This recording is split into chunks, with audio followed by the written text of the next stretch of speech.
Alright, this is a quick review on the new Intercooler TS released by Nyko. Another product from Nyko and pretty much every other third party producer for the Xbox 360 that claims to preserve the life of the Xbox 360 console and prevent the rotary death. So I'm going to get into some pros and cons here and tell you what I think at the end.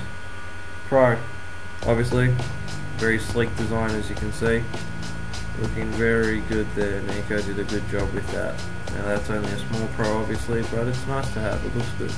It looks good sitting on the back of your console. 2. Temperature smart works.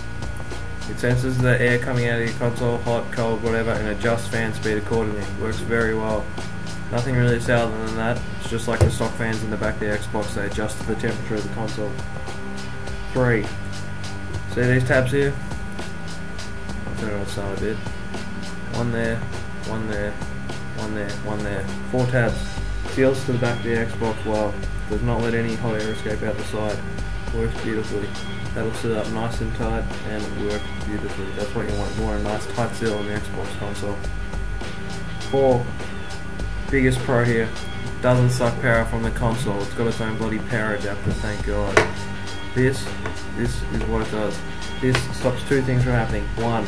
Defeating the purpose of having the intercooler in the first place. But by using the old intercoolers, it would just suck power from the console, which would defeat the purpose of the intercooler itself, because the console would have to work overtime to power the intercooler to blow hot air out the back, and that's just defeating the purpose of owning the intercooler. 2. I have seen bad cases where the intercooler has melted into the Xbox 360 power socket, and that voids the warranty, so Microsoft pretty much sell your stuff now and give us $150 if you want us to refurbish it, which will probably break later anyway, so yeah, there you go. Now I'm going to rattle off a few cons here. The first con is my unit. I haven't heard or read of any other complaints on the internet, but my unit will power off randomly after maybe 10 minutes of usage, and then sometimes it won't power off at all. It will just work beautifully, and that's a huge problem, because when it does power off, all it does is act as a wall, blocking my stock fans from blowing out air, and it makes my Xbox overheat super quick. So that is a problem with mine. I'm not sure if it's a problem with all Xbox 360s, but that was a huge problem with mine. And I got it replaced, so now it's working fine. It must have been just that unit, because I don't know what was up there, but something was up.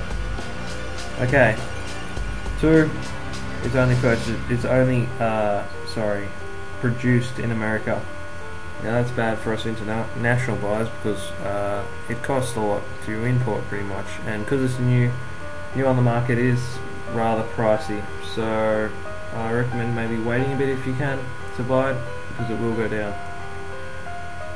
And 3rd, and the worst con of all, which was pretty bad, it doesn't really help that much. Now, in a nutshell, what I mean by that is, this pen is the stock fans. All it does is, if the stock fans are working faster than the intercooler, acts as a wall, but because like before, it's blowing out the stock fans are blowing air into it too quickly for it to blow it out. So all it's doing is blocking the stock fans from doing their job, and will overheat the console faster.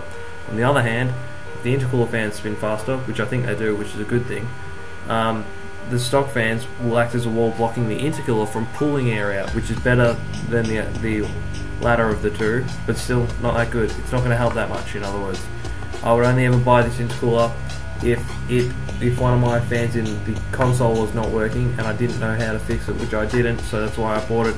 But I found out on the internet, because my warranty was already void, how to fix it myself, and I performed a 12-volt fan mod, which you'll be able to see in one of the videos I previously have posted. So I recommend doing that if your warranty is void. However, if it was not void, use this if one of the fans is not working and your Xbox is constantly overheating, because this will do the job. It works perfectly. I only did it because I wanted to see if I could mod it, and my warranty was already void because I bought it off eBay, so why not? So I'm going to give it a score out of 5 pretty much. I'm going to give it 3 out of 5. I don't recommend it for anyone who's got working Xbox 360 stock fans, but I do recommend it for anyone whose stock fans are busted, because this will replace them in effect, and it'll save you spending $150 if your console's outside of warranty to send it to Microsoft and get them to repair it. All in all, a good product by Nyko. They have taken some big steps forward by getting rid of it from sucking power out of the console by adding this, but still, they've got some way to go.